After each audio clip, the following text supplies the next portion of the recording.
Add ഫിലിമിന്റെ പേരിൽ അവിടെ വേറെന്തൊക്കെയോ വൃത്തികേടുകളാണ് നടക്കുന്നത്. നമുക്ക് ഉടനെ പോലീസിൽ വിവരം അറിയിക്കണം. അത് വേണോ? വേണം.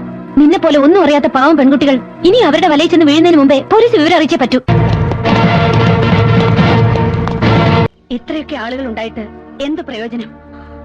നാറാവുന്നിടത്തോളം നാറിയില്ലേ ഞാൻ. സ്റ്റേഷനിലെത്തും മുമ്പേ ജാമ്യവുമായി ആളുണ്ടായിരുന്നില്ലേ അവിടെ?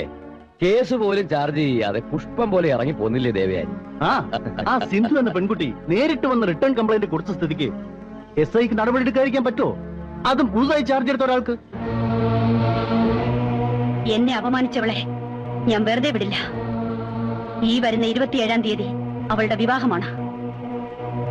ആ വിവാഹം നടക്കാൻ പാടില്ല. ഞാൻ അനുഭവിച്ച വേദന, അപമാനം അതവൾ ജീവിതകാലം മുഴുവൻ അനുഭവിക്കണം. സംഭവമല്ല ഒതുക്കിയ സ്ഥിതിക്ക് ഈ ഒരു വാശിയുടെ ആവശ്യമുണ്ടോ? ഉണ്ട്. അല്ലെങ്കിൽ ഈ ദേവയാനി ജീവിച്ചിരുന്നിട്ട് കാര്യമില്ല.